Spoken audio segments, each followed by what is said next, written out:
En un control vial realizado por la Gendarmería Nacional Argentina en la intersección de las rutas nacionales 19 y 158, se procede a detener a un camión conducido por un ciudadano de nacionalidad boliviano que transportaba un cargamento de madera, portando a tales fines documentación originaria de la carga de la República de Bolivia, los permisos aduaneros correspondientes y las guías de transporte respectivas. Frente al nerviosismo manifestado por el conductor del vehículo y la irregularidad detectada en la forma en la que estaban acomodados algunos maderos en la carga, se procede a inspeccionar el mismo utilizando un can de la Delegación Antinarcóticos. Previo pasar vista a la carga, el can señala un punto, por lo que se procede a inspeccionar la carga. En tales circunstancias, se detecta que el transporte traía escondido entre su carga 9 paquetes de 1 kilogramo cada uno de una sustancia blanca. Peritada con el test correspondiente, arrojó que se trataba de clorhidrato de cocaína. Se constata que el conductor es quien atravesó la frontera y control aduanero, y que esta es la primera vez que detiene su marcha desde la aduana. Recibidas las actuaciones en el Tribunal del Ministerio Público Fiscal, este imputa al conductor del vehículo por el delito de contrabando de estupefacientes. ¿Crees que está bien la imputación del fiscal? ¿O en su caso estaríamos en presencia del delito de contrabando, pero en el grado de tentativa? La introducción de estupefacientes es uno de los injustos de tráfico ilícito por antonomasia, pues a partir del ingreso de la droga se inicia la cadena que culmina con la comercialización y suministro al adicto. Preliminarmente podemos afirmar que el bien jurídico protegido por la norma es el adecuado ejercicio de la función de control del tráfico internacional de mercaderías asignadas a las aduanas. Son acciones típicas del delito de contrabando las de impedir o dificultar las funciones del servicio aduanero descriptas en el tipo. Los medios comisivos de este delito son el ardid o el engaño, siendo la exteriorización que el sujeto haga de los mismos lo que va a provocar el error en la función de control aduanero, debiendo existir una relación de causalidad entre la exteriorización dicha y el error en que puede incurrir la autoridad aduanera. Entendemos por ardid cualquier creación del infractor para generar un error en el control aduanero y por engaño la intención de mostrar una situación diversa a la real. Es necesario que ambos casos resulten idóneos para provocar el error en el control aduanero. Este delito se consuma cuando se impide o dificulta el ejercicio de las funciones de control que tiene la autoridad aduanera sobre operaciones de importación o exportación de mercaderías. En el artículo 866 del Código Aduanero impone la pena de 3 a 12 años de prisión a quienes se considere autores del delito de contrabando de estupefacientes en cualquier etapa de su elaboración. En el caso del contrabando de estupefaciente, la acción típica estará representada por burlar el control aduanero transportando estupefacientes en cualquier etapa de su elaboración. Si bien la pena para el delito de contrabando establecida en los artículos 863 y 864 del Código Aduanero es prisión de 2 a 8 años, en el caso de que el contrabando sea de estupefacientes, el artículo 866 agrava la pena. Esta agravante se da en 3 categorías. A. Respecto al contrabando de estupefacientes propiamente dicho. B. Cuando en la operación de contrabando de estupefacientes intervinieren 3 o más personas, o un funcionario o empleado público integrante del servicio aduanero o de alguna fuerza de seguridad, se cometiere mediante violencia física o moral, se utilizara un medio de transporte aéreo clandestino o mediante la presentación de documentos adulterados o falsos, o se tratare de importación-exportación de mercadería prohibida legalmente. Y c. Cuando el contrabando de estupefacientes esté destinado a comercialización dentro o fuera del territorio.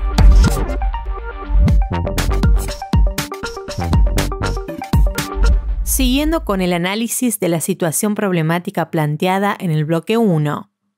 En un control vial realizado por la Gendarmería Nacional Argentina en la intersección de las rutas nacionales 19 y 158, se procede a detener a un camión conducido por un ciudadano de nacionalidad boliviano que transportaba un cargamento de madera, portando a tales fines documentación originaria de la carga de la República de Bolivia, los permisos aduaneros correspondientes y las guías de transporte respectivas. Frente al nerviosismo manifestado por el conductor del vehículo y la irregularidad detectada en la forma en la que estaban acomodados algunos maderos en la carga, se procede a inspeccionar el mismo utilizando un can de la Delegación Antinarcóticos. Previo pasar vista a la carga, el can señala un punto, por lo que se procede a inspeccionar la carga. En tales circunstancias, se detecta que el transporte traía escondido entre su carga 9 paquetes de 1 kilogramo cada uno de una sustancia blanca. Peritada con el test correspondiente, arrojó que se trataba de clorhidrato de cocaína.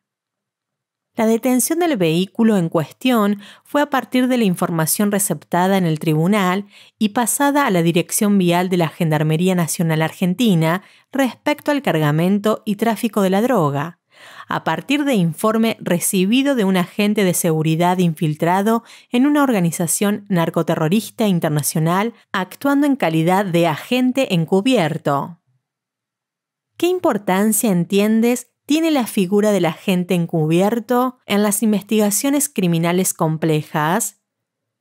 La figura del agente encubierto fue incorporada en la legislación a partir de la Ley 27.319, que en su artículo 3 autoriza a las autoridades públicas al uso de agentes encubiertos con el fin de infiltrarse a organizaciones criminales o asociaciones delictivas con el propósito de identificar o detener a los autores, encubridores o partícipes en delitos, o en su caso, impedir la consumación del mismo, o también para reunir información y elementos de prueba que resulten indispensables a la investigación. Su incorporación a la normativa penal del Estado ha sido en respuesta a la necesidad de contar con herramientas de investigación ágiles y modernas, debido a que las tradicionales técnicas de investigación criminal han sido superadas por los delitos de organización transnacional. Con el incremento del crimen organizado, las mafias, el terrorismo y especialmente el narcotráfico, se incorporó esta figura como una nueva técnica de investigación criminal. La adopción de técnicas de investigación encubiertas encuentra su fundamento en el peligro que este tipo de organizaciones criminales causa a las instituciones del Estado y en la salud de sus ciudadanos, quienes ciertas veces y en inferioridad de recursos deben hacer frente a dicha problemática. Siempre es necesario que el uso de esta figura cuente con autorización judicial previa a su implementación. La potestad de nombramiento y designación de agente encubierto se encuentra limitada al juez. El agente encubierto es un funcionario público, principalmente miembro de fuerzas de seguridad, que de manera legal logra infiltrarse en organizaciones complejas delictivas, con el objetivo de impedir la consumación de un delito o identificar a sus integrantes, actuando de esta manera de un modo legal, amparado y protegido por la norma que regula la figura. Su designación será efectuada cuando las finalidades de la investigación no pudieran ser logradas de otro modo. La búsqueda de la verdad se transforma en un fin casi absoluto, justificando los medios que implican un engaño, secreto y clandestinidad por parte de los órganos de investigación criminal del Estado.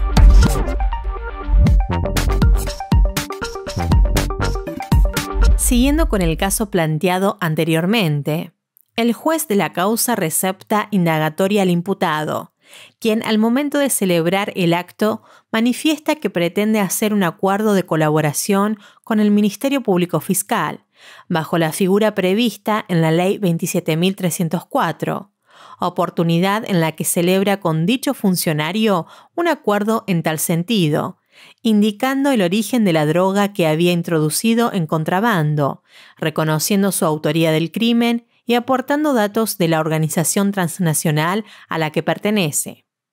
No obstante, la definitiva corroboración de los datos aportados, el juez de la causa homologa el acuerdo celebrado y concede la excarcelación del imputado.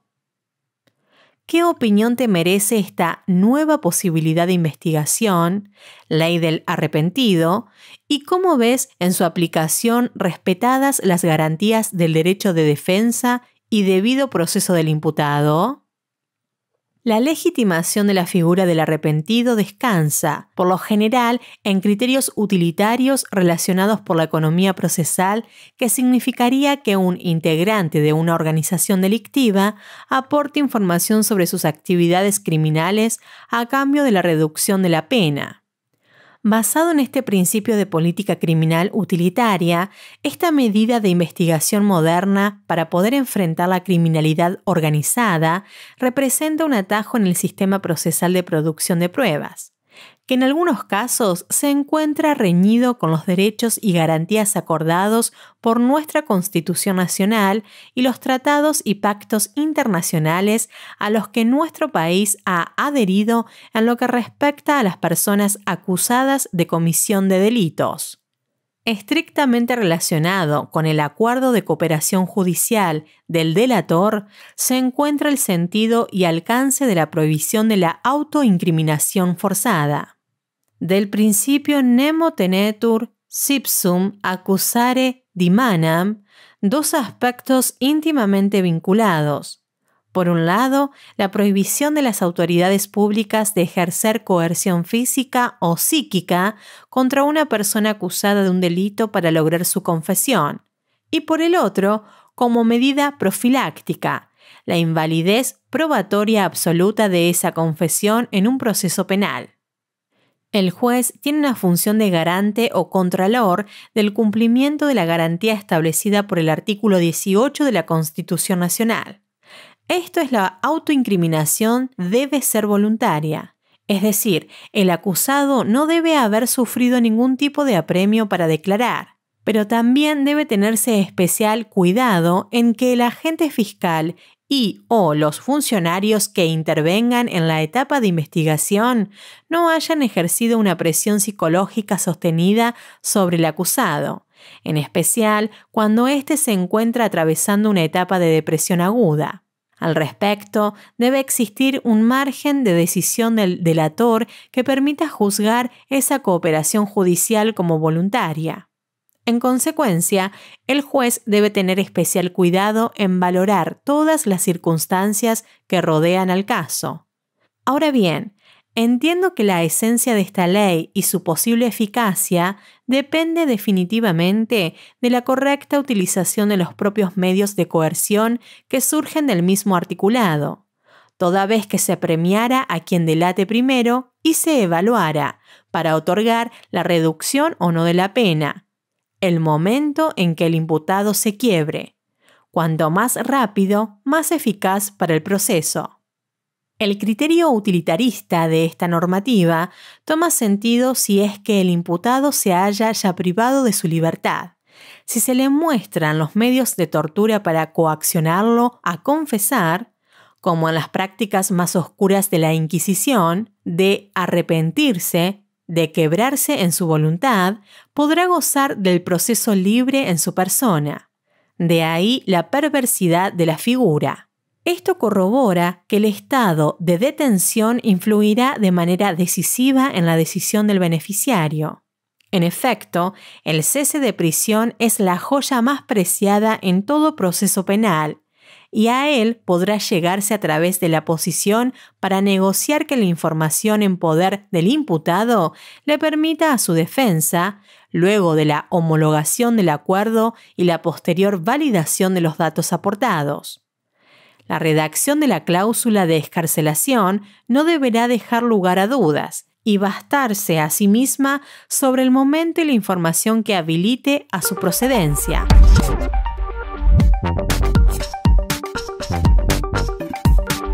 Retomemos el caso planteado en el que se detecta una carga de cocaína procedente de Bolivia.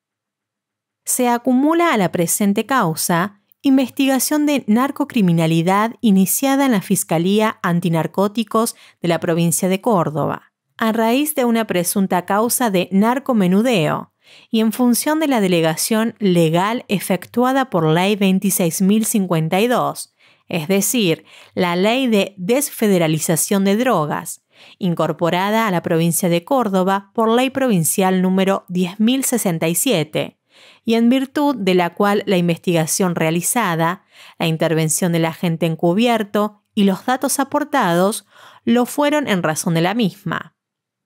¿Qué opinión te merece esta delegación judicial efectuada a partir de la Ley de Desfederalización de Estupefacientes y como consecuencia de ello a la actuación conjunta de ambas justicias, la provincial y la federal, en la persecución de este tipo de delitos? La Ley 26.052 vino a introducir importantes cambios a la Ley de Estupefacientes 23.737, fijando pautas que modificaron en parte la competencia territorial y material de actuación, estableciendo un nuevo destino al dinero obtenido por multas aplicadas, a los beneficios económicos y a los bienes decomisados, provenientes del narcotráfico. Previa a la sanción de esta ley, la competencia exclusiva en materia de estupefacientes correspondía a la justicia federal. Se modificó con ella las atribuciones jurisdiccionales, el mapa de la persecución al narcotráfico y las prácticas institucionales en torno al seguimiento penal de las conductas tipificadas en la Ley 23.737. Se pretendió con esta ley que los juzgados federales sean los que investiguen grandes operaciones de narcotráfico, cargamento de drogas y lavado de dinero, dejando en manos de la justicia ordinaria la pequeña distribución de estupefacientes, que se denomina en la jerga jurídica como narcomenudeo. Con ello, lo que el legislador busca es la de ampliar la capacidad de respuesta del Estado en su lucha contra el flagelo del narcotráfico, un compromiso incluso asumido en pactos internacionales a los que nuestro país ha adherido, procurando con ello lograr mayor eficacia, celeridad e inmediatez en el combate al tráfico de drogas en menor escala, dejando para la competencia de la justicia federal el tráfico de mayor envergadura. En este sentido, se entiende que la vinculación directa que existe entre el delito común y el uso o consumo de drogas coloca a las fuerzas de seguridad provinciales, a sus fiscales y a sus jueces en una condición de preferencia, dado que cuentan con mayor estructura e inmediatez con los hechos. Dentro de las posibles problemáticas que la desfederalización en la persecución del narcomenudeo provoca, se incluyen la sobrecarga de la justicia ordinaria y la flexibilización de los controles judiciales. Ello no obstante, los conflictos que se generarán entre las fuerzas de seguridad, fiscales y jueces de instrucción federales y locales, motivados por la diversidad de criterios interpretativos sobre la normativa, a los efectos de determinar a quién corresponde tal o cual investigación. Otra situación que debe tenerse en cuenta es la diversa suerte que correrán los imputados por este tipo de delito, de acuerdo al territorio en donde lo cometan, encontrándose con distintas respuestas normativas en lo que hace a su excarcelación, suspensión del juicio a prueba, etc. La prerrogativa dada a la justicia federal respecto de la investigación del narcotráfico a gran escala mantiene su vigencia y se sustenta en que este fenómeno obedece a organizaciones complejas transnacionales, cuyo control más eficaz debe darse en la zona de fronteras. es un delito complejo y comprensivo de los intereses nacionales en virtud de su envergadura.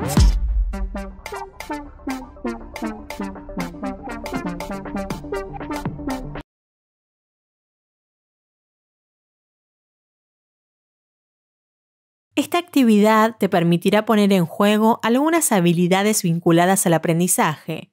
Verás que haciéndolas podrás recuperar conceptos importantes de la materia con mayor facilidad y a la vez reconocer su significado e importancia, así como un contexto concreto de aplicación, para finalmente relacionarlos comprendiendo los vínculos y jerarquías que los mismos presentan.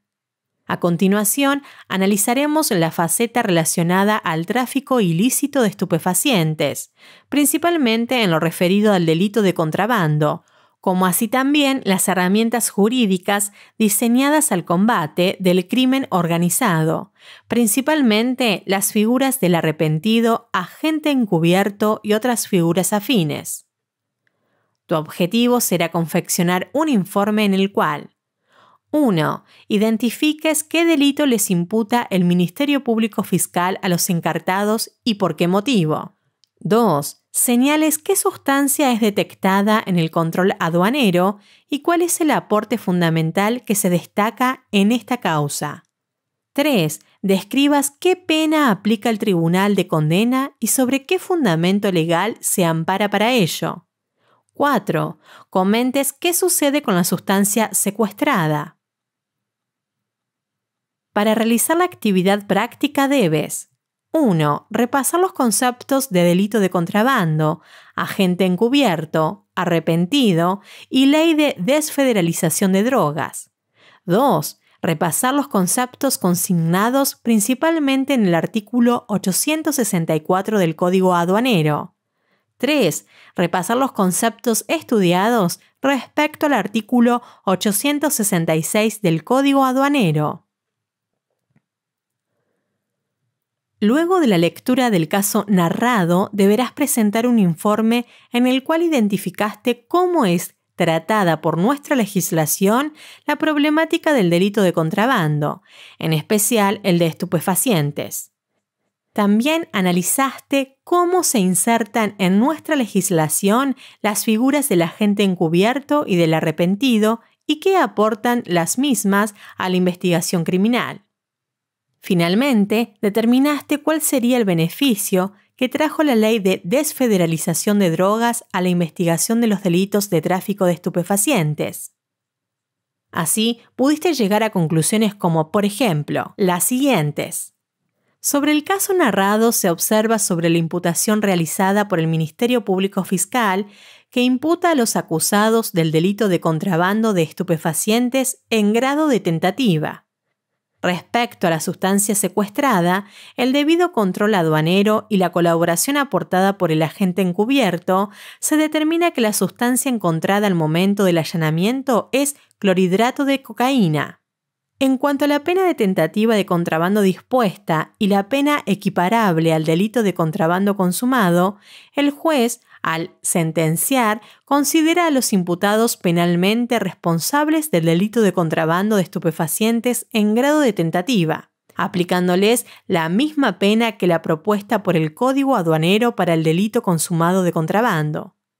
Por último, en lo que se refiere al destino dado por el juez a los estupefacientes secuestrados, en su resolución dispone la destrucción de los estupefacientes secuestrados conforme lo regula el artículo 30 de la Ley 23.737.